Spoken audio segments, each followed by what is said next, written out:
Well, there we are. Hello, Amanda. How are you? I think I'm looking a bit better than you, darling. That's all Oh, I can yeah. say. I think you're looking a bit pasty and a bit headachy. It's sleep in the head. I'm going to a Halloween do after this. So, are you? Look at you. You've Well, got of course I am. You know, I'm just looking at you with that cleaver. You're looking at me with my cleavage. We are a good double act, aren't we? Cleaver and cleavage. We're going to display it at this party. You know, I might even join you. I might take yours. You're absolutely right. That could be a new show, couldn't it? That could be a new show for us. Cleaver and cleavage. We could have an ITV show. We could be millionaires. Sounds good. Saturday night, we're in it. Well, it's lovely to see you. We haven't seen each other for months and months because we've been so busy, haven't we, since we've come out of lockdown and everything like that. Yeah. So it's really nice to just put a little show together just to show that we're still here and we're still doing stuff. So you're basically not alive, so we're just showing that you're dead. I'm dead. I died as magical as ever. You are as magical as ever, even with those lights. Look, I've got skull lights here in the background. I've got pumpkin and sparkly lights. We've done this well. We're good. Yeah, we have done this well. Okay, so right. Well, we'll chat, shall we? We're going to be talking today about, and we want everyone to get involved. We're going to be talking about reincarnation. Yeah, and our personal experiences of life after death.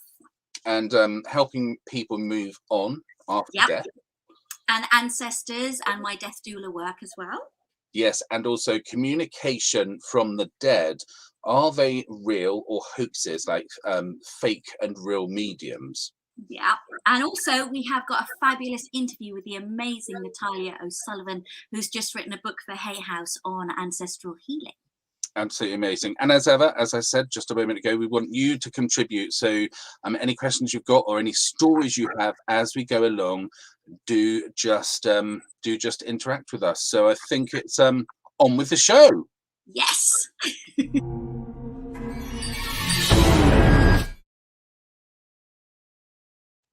Okay, here we go. Well, let's just start with what we said. So we'll start with reincarnation, shall we? Yeah, reincarnation. What do you think about this? Well, some people don't believe in it, do they? But I really believe in it because I don't feel that we would be here, you know, and then we just die and there's nothing. To me, that just seems a bit, I don't know, it just seems a bit mad. However, and I feel I have been there before. I feel like quite an old soul, like I've been around for a long time. And you know, when you meet people on your journey and you connect with them straight away, you meet somebody. Actually, it happened with you, Amanda, definitely with you. I just straight away, I connected with you and just thought I've known you before, or, you know, we've got a connection, whatever it is. And you know, I'm on the telly. You're on the telly? Oh, I probably knew on the telly. I think maybe that's what it is, darling. I mean, oh, sorry, lovely. I probably recognise your face. Yes, probably from Crime Watch. Weren't you in Crime Watch? That's right. That's right. Yeah, that was last week. So yeah, I think no, I definitely believe in it, and you know, whether you come back as a bird or whether you come back as whatever, and I sort of believe it's about bettering yourself as you go along somehow. You know, and I think, you know, you're a good soul or you're a bad soul, and you see that in families sometimes. So, you know, you suddenly see a really bad person and a really good person, and you're like, how did one become bad and how was one, you know, good? They've been brought up the same way, they've been given the same things, and, you know, you sort of think, are they reincarnated into this family, their soul, you know, into something completely different? What about you? Yeah, well, what's so amazing about that, and I think it's really interesting, is that if you prescribe to, yes, hi Leslie. Hi Leslie. Prescribe to the fact that we maybe we reincarnate with our soul group family, then of course within that you can imagine, and obviously you and I being actors as well, that there is a certain script that we've gone, okay, to help you learn humility, I'm going to be a complete nightmare for you as a, you know, first wife from hell, but you're going to learn humility along the way, and thank you very much. So my feeling about how we judge others in our lives and how we judge their roles is that I think there is possibly so much more going on than we could possibly realize. And are we following a predetermined script of what we are supposed to be doing and saying, which I find a little bit soul destroying and non Yeah, free will ish? yeah, Or yeah, are we collaborating with our soul family? Because as you said, I definitely feel like your soul family, and Claire and people, I feel like, that you're my tribe. I kind of know you. yeah, We understand each other. Immediately there's that connection. yeah. And I think that, what's interesting with the Dalai Lama as well, I just wrote a couple of things down about the Dalai Lama has supposedly been reincarnated 13 times since Wow. 1951. And Yeah. there's normally a centuries-old method that they use to find out the next Dalai Lama, whether he's been Okay. reincarnated. So a monk or a priest will go to a sacred lake in Tibet and they'll meditate until they have the vision of where to search for his successor.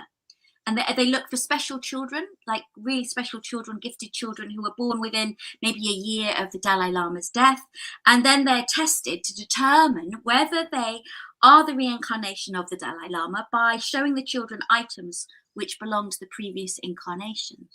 Ah, I think interesting. that's really interesting. And the Dalai Lama apparently has also said that he might choose the next incarnation, and it may well be a woman.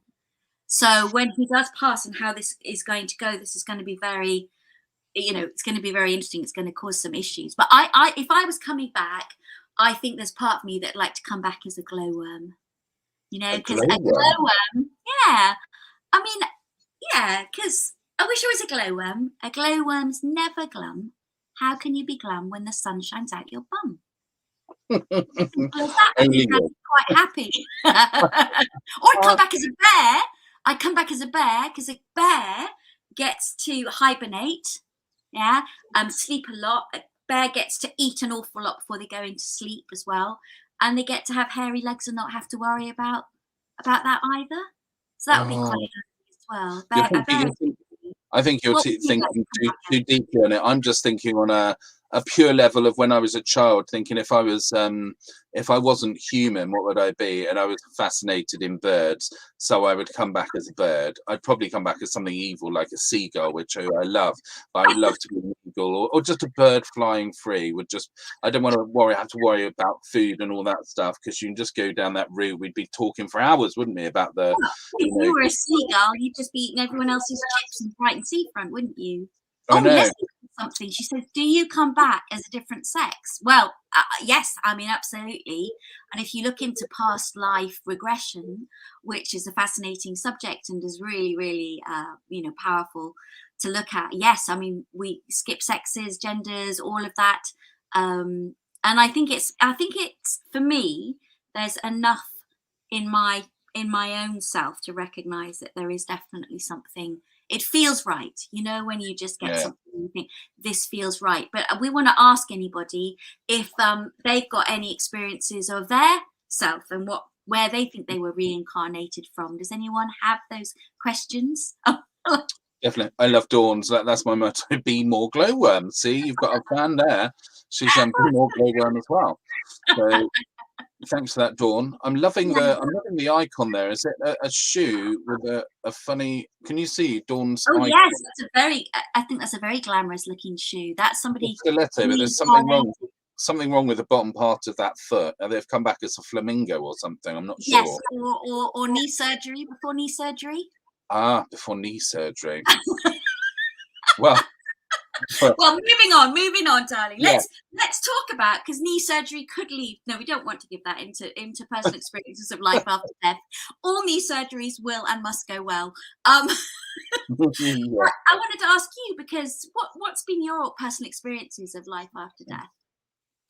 Well, my personal experience is more sort of family talking to me about it, really. Although obviously having stuff with sort of stuff with dad, things appearing or stuff. But I remember my mum talking about my granddad, and he would have been about 120 by now, I think. And he didn't really necessarily believe in ghosts and different stuff, things like that.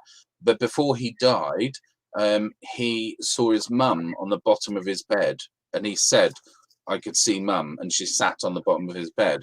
And the same sort of thing happened to my dad when he was really ill. He looked up, and there was a great there's a great lady, Sarah Jane, who actually did the my dad's funeral, and she looked at the video because my mum had videoed it of my dad looking up and holding his hand out like this to the corner, and she said that's the spirits, you know, calling you. It's like, you know, your parents coming back, or, you know, could be an old dog, could be something, you know. So it's really comforting as well. But yeah, that's fascinating with my granddad, because he would have never admitted that, probably because he was not really necessarily a believer. So yeah. I think it's really interesting, and I think that must have been the fabulous Sarah Jane Dalton that said that. Was that for Yeah, you? That gave you that? Yeah, she's amazing. Later on, when we yeah, talk about mediums, she was one of my, yeah, absolutely believe what she says. But no, with my granny, they had this. She was constantly seeing different angels and orbs and visions, and the difficult thing for her was that everyone in the care home that she was in kept saying there's nothing there, oh, don't worry about it, there's nothing there. And they weren't realizing that this gave granny real comfort. It was yeah, lovely for her. Instead of them saying, well, whatever your beliefs are, let someone else have their beliefs. And yeah, instead of saying, well, how lovely for you, how perfect, that's wonderful for you, if it's comforting, yeah, they just made her feel like she was then going mad yeah. and Oh, hallucinating rather than entrusting. And yes, ultimately, none of us are really going to know till we experience yeah, yeah, it, yeah, what life after death is or isn't. And what if also, what if for each individual, our experience of life after death is going to be completely different? So if you were somebody that maybe didn't think that there was going to be any life after death, is that what's going to happen for a couple of, for a long time? Is that what's going to happen to you, that you believe that so strongly that if there is life after death, you're not even going to engage with it, and it's going to take a while to melt those beliefs? I mean, I personally believe in life after death because of my mum. And my mum had said, I was giving her healing, and she had leukemia. And she said, and my mum wasn't spiritual at all, but she would say to me when I was giving her this healing and it would help relax her and everything, she said, I think I'd like to come back as a butterfly. oh, And so on the day of her funeral, at the point of the curtains closing, when I was really struggling with her body being cremated, and the feeling of that just felt so wrong at that time. But mm, when the curtains closed, a red admiral butterfly in the crematorium came down literally in a shaft of light, well, landed on the curtains at the point of closing. So many people, and I write about it and talk about it in my books, but many people in different articles who were there as writers mentioned this. yeah, Then there was a red admiral butterfly in the car going to the funeral, sort of the wake that was at the Chichester Theatre. yeah, And then there was, on my train carriage going up for her memorial, in the train carriage, and that was at the Actors Church, there was a red admiral butterfly in the train carriage. And wow, then the final pièce de résistance was, I was doing a show at Bramber, which is a lovely, lovely, amazing old kind of country pile. And it would have been the show that Mum would have been in, because I wrote shows for all my family. And brilliant actress Virginia McKenna took over because Mum had died. mm, And the audience obviously knew that Mum had passed as well. But in the first half, it was really hard looking to the side, and there was just no Mum there.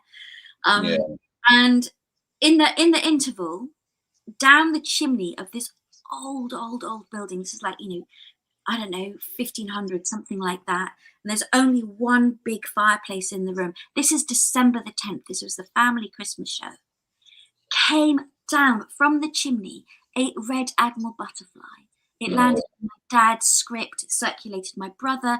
It was, around me, and my musicians were freaking out. They were like, "Oh my god, I can read this!" And there was a tiny little casement window. I mean, like literally really tiny. You couldn't really put a head through. And yeah, there was, Act 2 beginners. So I just said, Mum, you're going to have to go now. And you know how butterflies, they flit and flee and do all this? This butterfly literally was on a mission, and I opened the window and it just went straight out. yeah, At the end of the show, what was really beautiful was there was a lovely standing ovation, and it had gone really well. And I said, I think we gave the best performance of our life because of this experience. And I said, did anybody want to share about their experiences of that, which brought them hope and comfort or the unexplained.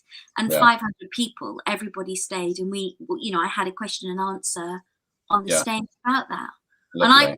I was really special. And I think that, I want to ask anyone that's watching now whether also they have had experiences like that Yeah.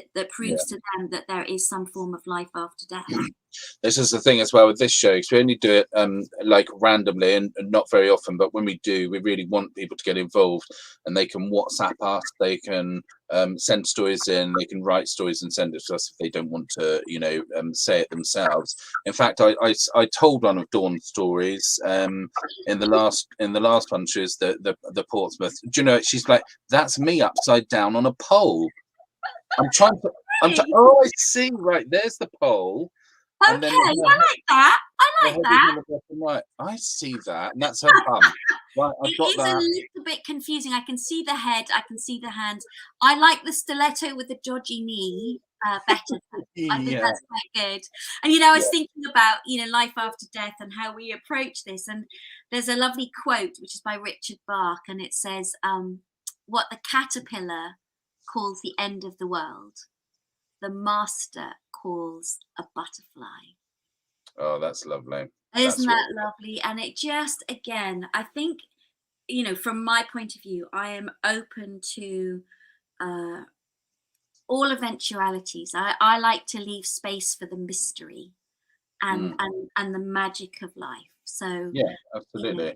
And it's nice. particularly, Well, it's nice to share everybody's experience and get um everybody's thoughts and feelings on it, isn't it? yes, It's really nice. absolutely.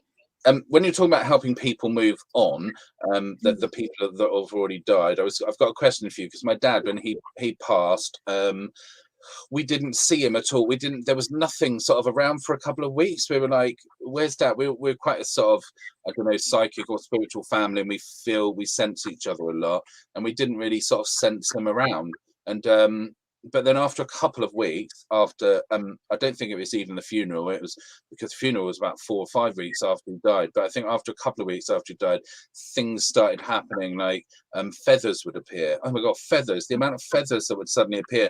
My mum had her phone, and the whole back of her phone was stuffed full of feathers that used to appear in front of her or in her car or something like that. But and then bizarre other things happened. But where was he? I mean, you sort of help people move on. Obviously, no one was there to sort of help Dad move on. Oh, I'm not sure. I don't really understand what happened. So, where do you think he was, and how do you move somebody on, if that makes sense? Well, you give them a parking ticket. No, it's fine. Move along then. Spiritual parking ticket. You've been here too long, mate. No, I think what was interesting was that the way that I have been taught and the way that I feel is right from my point of view is that often when some people die, there is a real adjustment. Not only are you getting used to not having a body anymore, you are really having to go into, some people who are like spiritualists would say you'd go into the summer lands, and you would be going to somewhere where you'd be really tended to, so that all the integration of your whole last life that you've lived, the good, the bad, and the ugly, would be literally, you'd be helped through that. And that can take some time, and there's that feeling of being healed, and having to sleep, having to rest. It's Mm, almost like another birth, when the mother needs to rest when she's just given birth to a child. Well, in a way, it's like being born into another form of life, if you yeah. prescribe those beliefs. And so it's very much that delicate process that I Mm, believe is a very loving and very nurturing and profoundly moving time. So it's going to be different for every person, I think. But what's interesting, like with your dad, is obviously I feel that he was in that space, and then it's like, well, he's better now. He's allowed to come back and give you yeah. beautiful signs, and I think those signs are so beautifully important. And souls can get trapped. I mean, I know my dad used to tell me that he, as a young man, would never sleep, and most of his sleep he was sort of taught by other psychics to do this work, but he would help move souls on, and they would be the souls of particularly soldiers that had been blown up in World War One and didn't know that they had died. Oh God. And so in a way, what he would do is that he would, in his sleep, but he'd remember it, he'd be having the sort of waking dreams with them. And Dad would tell me that he had this lamp, he had this light, he had a good way of talking with people very easily and naturally as well.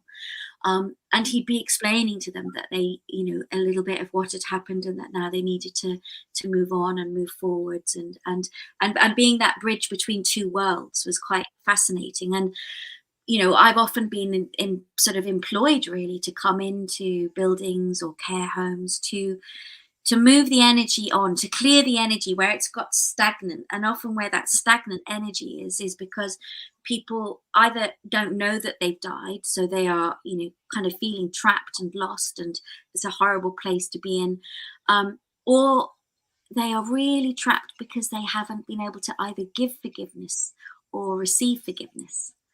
So that's why in my end of trainings, I always say, never leave it too late to tell someone that you love them. No, absolutely. Or give your forgiveness. No, that's lovely. Well, Leslie was just saying she heard a story of an American young child being able to speak another language, Russian, she thinks, and knew his name in the past life. And Ancestry looked at the case and confirmed the facts. Yeah. I mean, how amazing is that? Yeah, there's loads and loads of these extraordinary stories, and and with children, it's fascinating. There's also, I've just had a message, we're talking about people WhatsApping us and everything. I've had a message from Fish, his name's David actually, who's Johnny's brother, but he said, a little story for you. My granddad, we called him Grandpop, died when I was about 13. Then in 2016, my nana died. One evening I was lying on my bed looking up at the ceiling, and I could see them both in a bright white light, like they'd been reunited. I had an overwhelming feeling of closure and like they were moving on to the next stage of life together. Isn't that lovely? That's really beautiful. It's really lovely. Absolutely love that. Thank you so much for sending that in. Yes, WhatsApp us as well. If you won't know my WhatsApp number, but yes, keep those things coming on, darling. And I mean, any other stories that anyone's got that they want to, even if we've moved on from the topic, we'll go back to it. Yeah. There's two things as well. My mum, bless her, has said, sorry, Mitch, can't watch it. Amanda's got a snake on her head, because my mum literally, she has the biggest phobia of snakes. How's that? Well, she won't be watching it, so I'll just tell her I've got a bat on my head now. How's that? I'll put Amanda has turned it around now, as I mentioned it. There's nothing like being live, is there?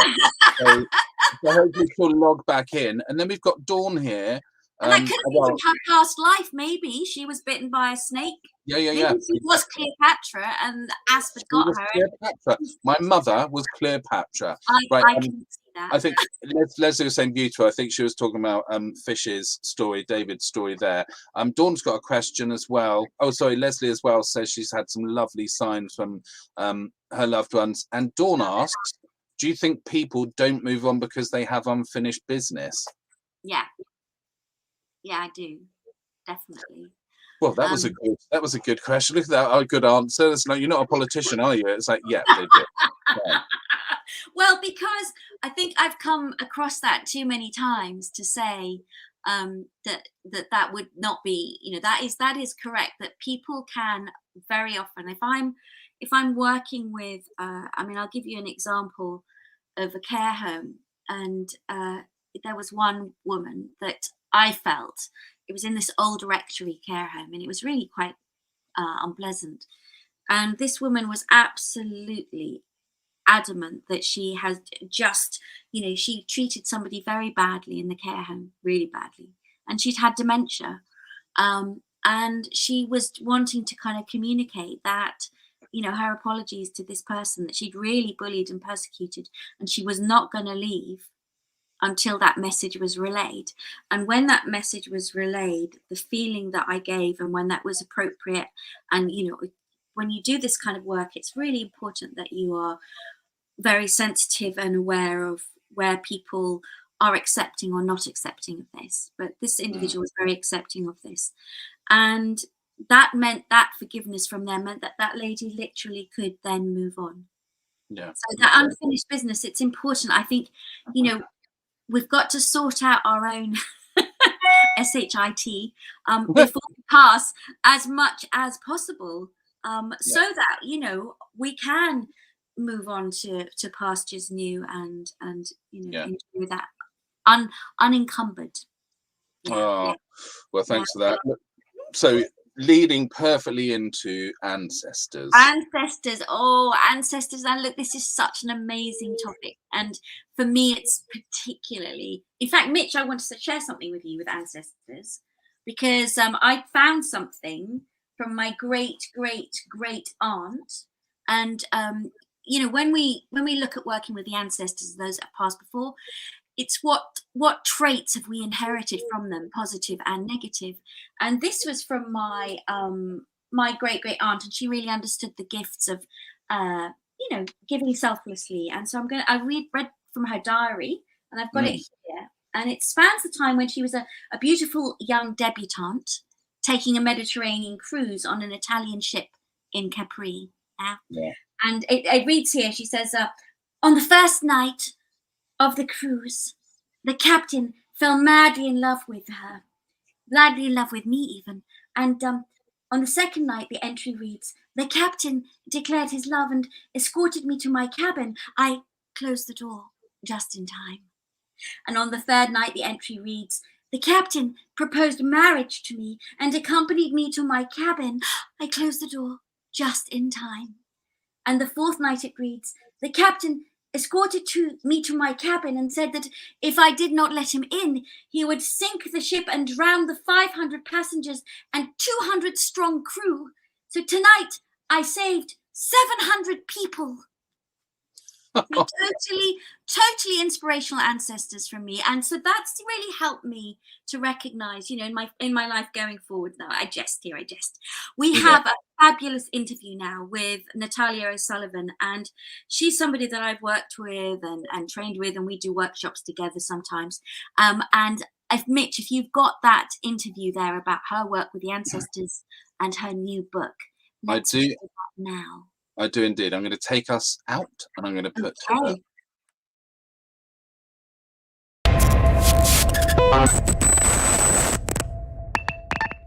All right, darling. So this is the beautiful Natalia O'Sullivan, and Natalia is an incredible person in all ways, and I'm thrilled to introduce her to the Lengro Life followers here. And for Mitch and I to have her on our show is really special, because her expertise on life after death, ancestral continuing healing, the influence of our ancestors upon our own present life is second to none. And she is here with us live now, well, this live recording. So Natalia, welcome, darling. Oh, thank you so much for having me on. I'm thrilled. You know, it's also a subject which I absolutely love talking about. So so thank you for giving me space to discuss with you my knowledge and my wisdom, really, after 30 years of doing this work, all that I'd like to share with your followers. Yeah, thank you, darling. And also today is the launch day of your book. I know, look. Ancestral Healing, look, there it is. Ancestral Healing Made Easy. Absolutely phenomenal. My post, yes, love that. Love the trees. Love that whole understanding of that. And so that's been launched by Hay House today. Yes, it is. You can buy that from all major bookstores everywhere that you wish to buy, and also an Audible book. Yes, that's coming out. With your That's right. voice.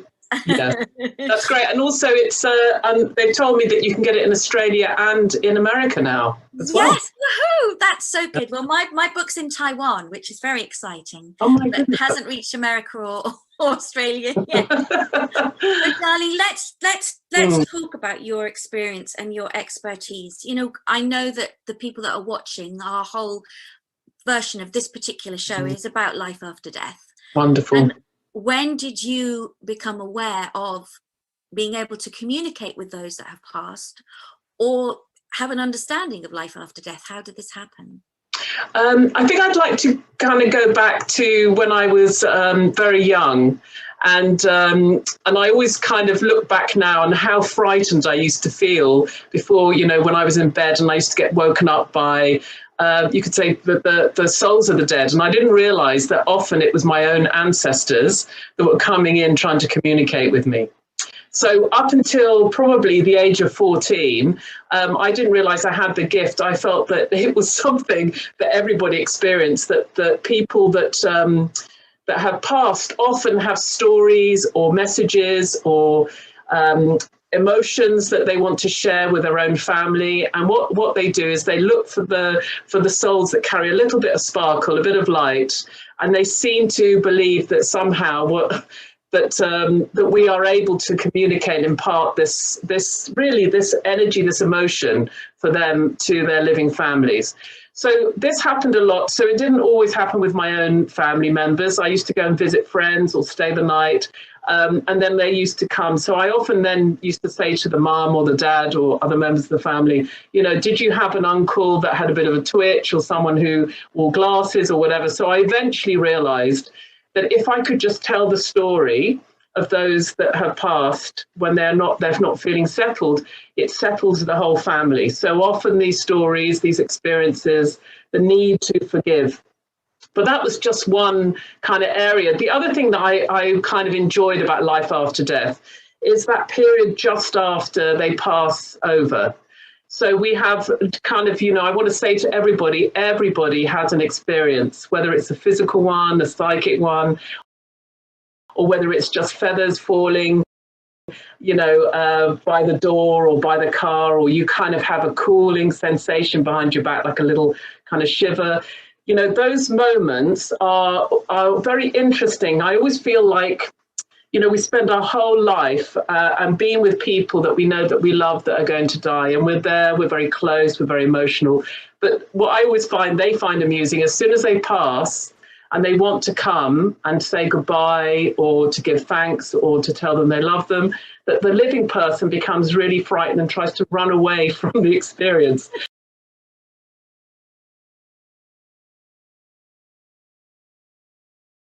So I just want to say to people, it's not something to be frightened of. It's quite interesting for them because they just say, well, I only came to say goodbye, or I just touch their head. And often it's this part of your body that they stroke or they connect with, just to say, look, I'm here, I'm going, but I love you. And that often is what happens, that period after someone passes. It's that real connection of knowing that they still will remember those that are living, even though they're moving on.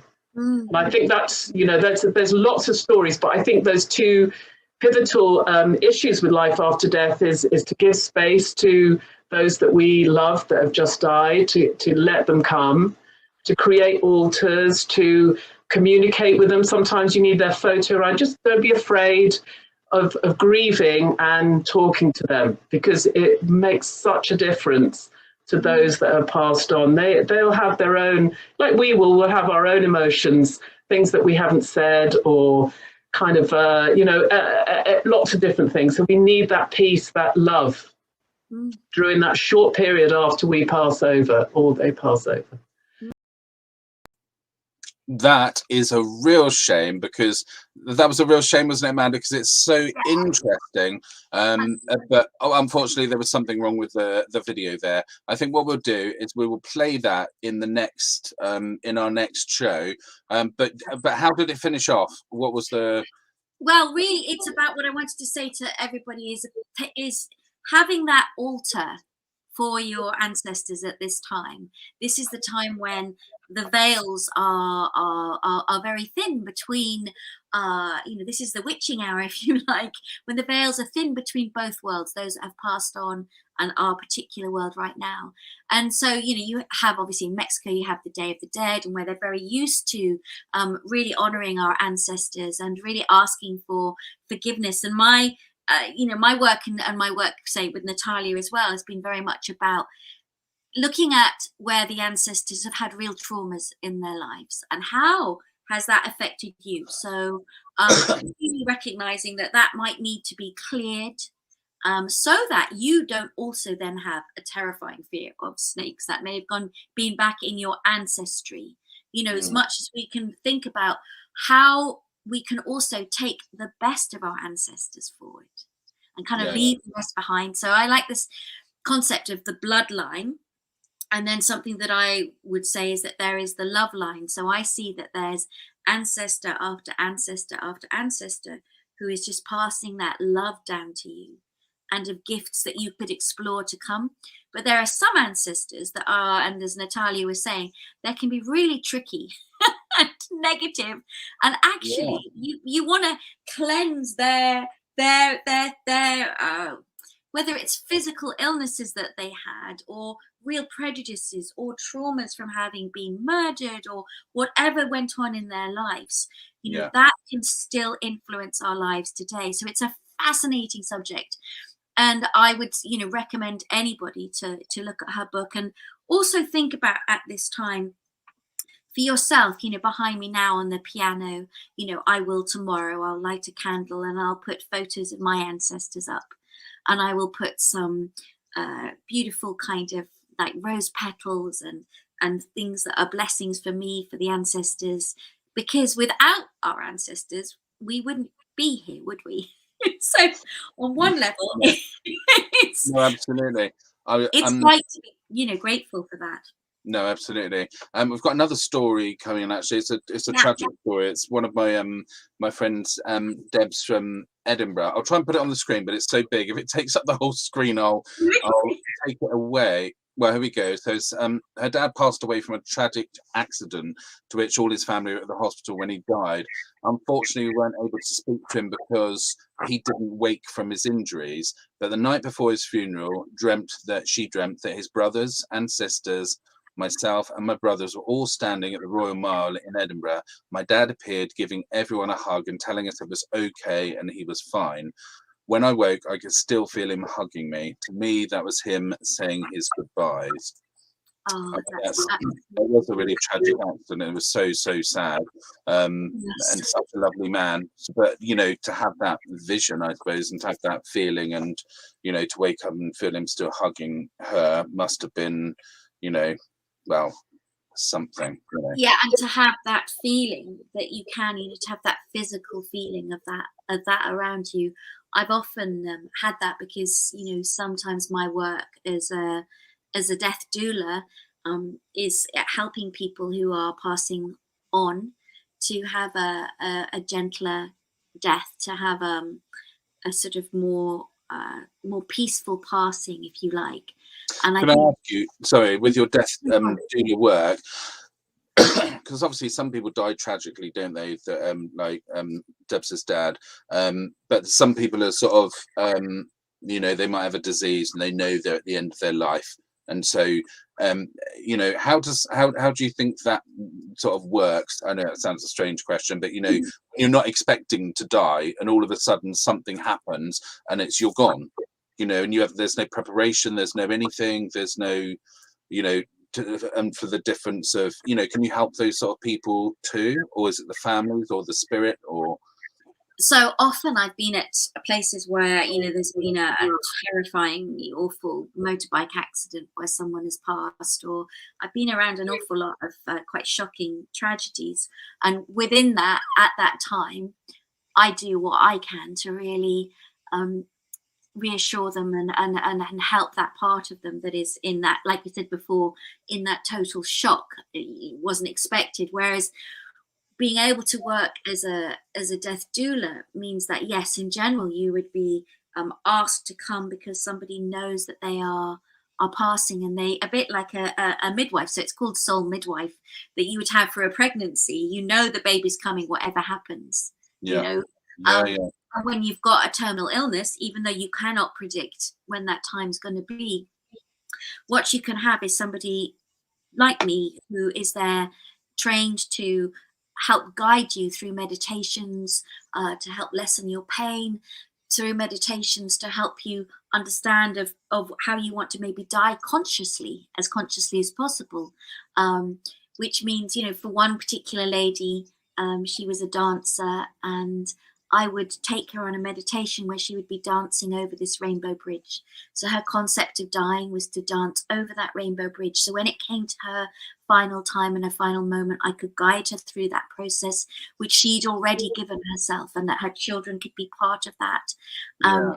And that kind of thing makes a real difference to people that are struggling or people that are dying alone. And, you know, ultimately we all do cross this threshold alone on some levels, you know, that we feel in this physical world. I don't believe we cross it in a spiritual world, that we are alone. Yeah. But to have people that can really, you know, through me, I will work through sound and song. Yeah. And I would, you know, like I'll give you an example of you know, I'll use the singing bowl, which I think I've got here. Let's just see. I might not be able to do that one, but I'll give you an example of a song that I would do as someone that is passing, with a sort of an adult lullaby almost, which would bring in where people are struggling, or bring in love or peace, particularly people that are maybe don't have any particular faith. So you know, I would stroke their hands, and I would bless their physical body. So I would say, bless these beautiful hands that have given so much to so many people in your life, that have allowed you to stroke your children, your pets, feed your family, your husband, that have planted seed in your gardens, allowed you to draw and paint and write. Bless these incredible, beautiful hands. Then I might go down to the feet and say, bless these beautiful feet that have allowed you to travel and explore, to visit so many people, to jump, to dance, to be able to walk through the waves, to feel grass under your feet. Bless these incredible feet that have experienced so much and given you so much freedom. And then I might come to the mind and say, bless this beautiful mind that has been full of sharing so much knowledge, that has absorbed so much learning, that has given so much teaching to so many. And then I might come to the heart as the final thing and say, bless this beautiful heart that has shared so much love and compassion with so many, and has been loved by so many, and will always be remembered.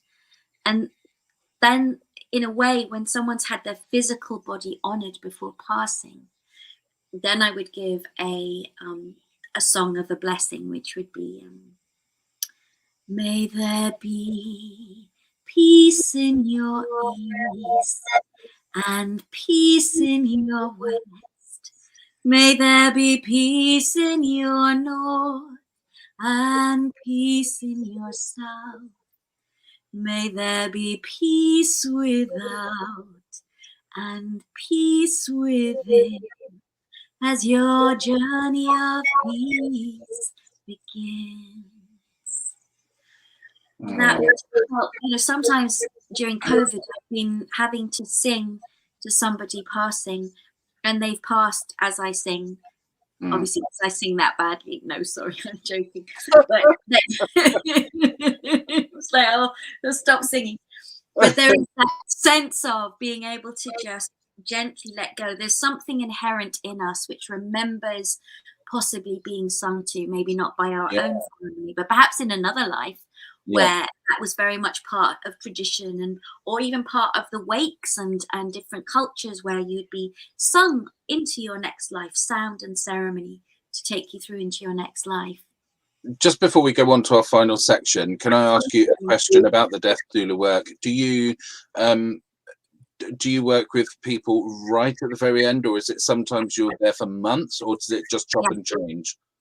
Really chops and changes, because again, you know, you can't predict with an illness the trajectory. You know, miracles happen, life changes. You know, sometimes I've worked with someone and they've completely recovered, which has been absolutely fantastic. But they were adamant that this was it and that was what was happening. So yes, I mean, sometimes it's been a whole year, and I would work with the individual, but I'd also work with the family and supporting the family and the children if they're there, and giving them ways to be involved and be part of the passing, and let it be something that is more natural than medical and sanitized, and really allow people to have the emotions and the journey that's needed for them. and bring in all that, tender loving care, which in that kind of the medical model of end of life care, what's seen as a failure is that, we've got to keep someone alive, and we failed if they die.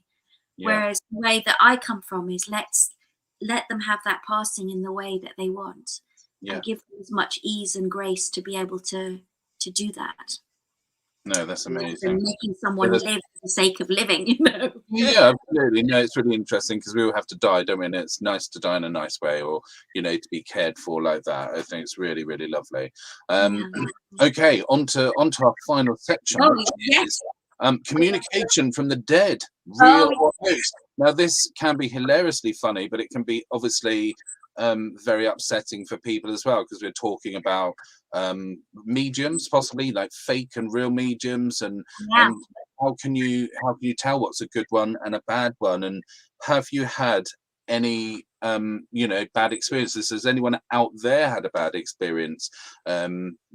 Because we all want I suppose comfort, don't we? And we all want somebody to say, somebody loves you, they miss you, there's this or that.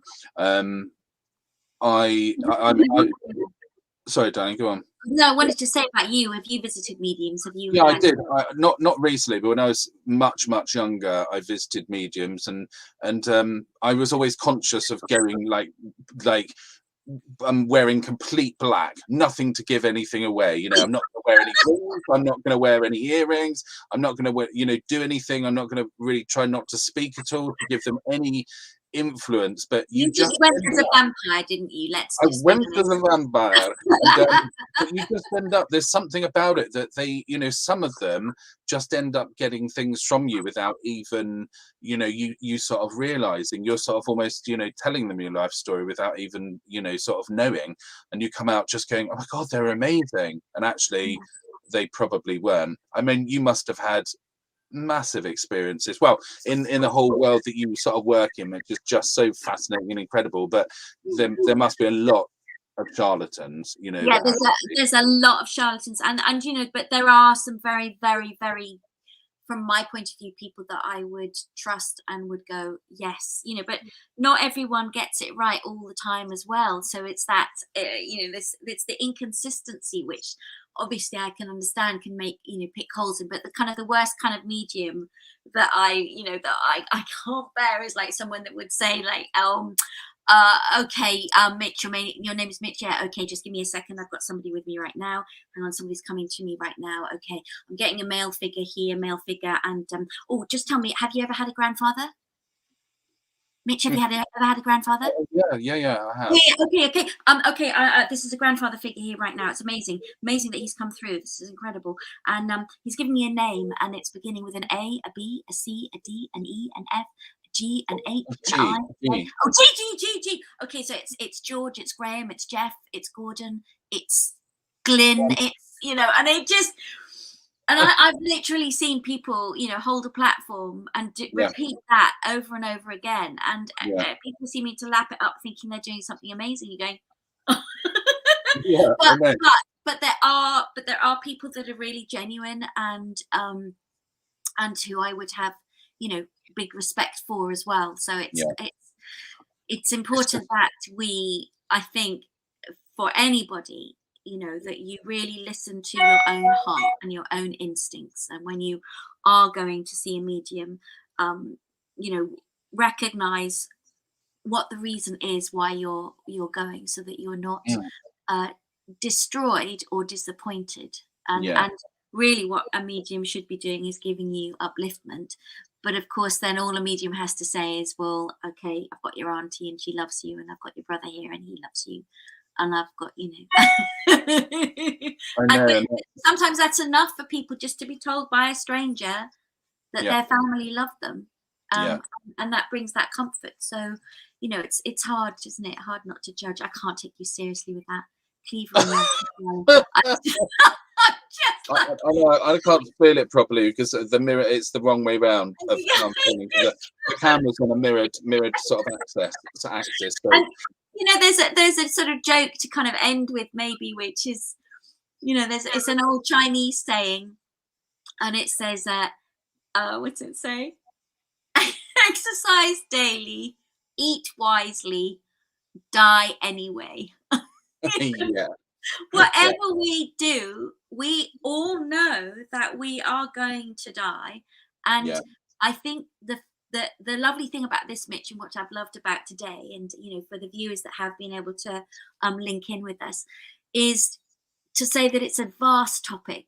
It's hilarious, it's tragic, it's everything. yeah, And there needs to be more open conversations around this, because I think without our, we have so much fear around dying, and maybe not as much love. And I'd love us to move from fear, out of fear, into love, and then have some really powerful, helpful conversations to help others. And let's be open to what the future brings. yeah, completely. I mean, I think definitely in the last, just carrying on from that, the last few years, maybe 5 years of going to quite a few funerals, because you end up going to quite a few funerals. A lot of them have been really nice, actually, because they've just Yeah, been like the celebrations rather than, not that it's against religion, but heavily religious, because people don't know what else to do. They're not sure what to do, because they're all in a sort of like, all in a sort of in a tears. But it does make you think. I mean, I went to one the other day and we had an ABBA sing along. It was just oh, brilliant. It was just amazing, and it's like you go out smiling. After my dad's funeral, somebody came out and said, "I'm not sure if I'm meant to say it, but that was the best funeral I've ever been to. I really enjoyed it."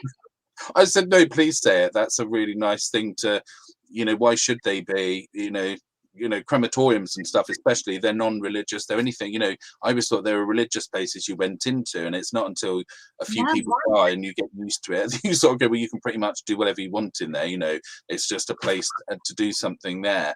yeah, So, but I think people are probably getting to the point of being much more open about the sort of dying, and quite a few of my friends saying, right, I want my funeral to be this, this, this, this, and yeah. this. And I don't want that. And I've got about 3 files on my computer that says funeral, and then under funeral it says particular people's names. They're only young, but they sort of already know, what they want, just in case, the worst happens. So Well, that, I mean, again, how considerate, and what, obviously, with me being a funeral celebrant as well, yeah, I'm very, what's nice is to be able to offer, like, there was one woman that was just, and again, the ABBA thing comes up with this, but we all danced out to Dancing Queen, and she was a fitness yeah, instructor. And so what you can do is create a service that is totally personal to that individual person, because yeah, sometimes you could have a vicar who doesn't know that person, and of course they're following a set rule. Nothing against vicars whatsoever, and amazing, but if that person had never really known that vicar, then it's quite tricky. yeah, But if within the celebrant community we get to have quite a lot of time, maybe 3 hours sometimes with the family, really getting to know what would fit and what would work, and give ideas for that. So it's an amazing profession, and I'm very proud of the work I do yeah, as a celebrant, because you only get one chance to get this right. yeah, yeah, yeah, and and I would rather leave people in that sense of, yes, there is the grief that somebody has died, but let's focus on their living and who they were and what they did and what they gave. And, there can be laughter in the tears and in the memory as well. yeah. Oh, look. Oh, Claire Petralengra, she's at home ill, bless her heart. We're sending love and healing to you, Claire. Yes, She's lots of love loving and healing. she's loving tonight's show. So thank you, darling. Okay, well, oh, lovely. To finish with, though, we have a very exciting announcement, don't we? Because you're having some ancestral healing at your house. Is that right? I'm doing so tomorrow night, and in person, I'm doing a cacao ceremony, which is where we're going to drink beautiful sacred chocolate, which is going to absolutely open our hearts, and we're going to do some ancestral healing. So that will be what that would look like, is that we're really going to bring to the circle, to the event in the evening. It's from 7 till 9. In West Sussex, and there'll be details at the bottom, I think, there. To really looking at the areas that we are carrying from our ancestors, the good and the bad, Yeah, what we need to heal and what we need to take forward, and really looking at, I guess it is the the empowerment that we can give ourselves when we let go of the ancestors in a way that means that we're not carrying, I think there's that expression, isn't it? Not carrying the sins of the father. Yeah. So in a way, there's a moment of liberation whilst we liberate ourselves from the repeating patterns of some of the ancestors. But we also go into great celebration and gratitude to all the positive things that have come through for us. So we work on being what I would call like a lineage break, which means that we break the old patterns and we're ready to step into the new going forwards. So That's yes, amazing. join me if you can. There are a few spaces left, but not many. Well, you can see that there at amanda.sweetretreat. That's on Facebook, or you can go to sussexsweetretreat.com, and all the information is there. Well, I've really enjoyed myself, Amanda. It has been too long, and that was really, really great. So, well, I mean, whatever our next show will be, we won't know, but we'll talk about it, and then we'll release it when the time comes. We'll leave it to the magic and the mystery. Yeah, absolutely.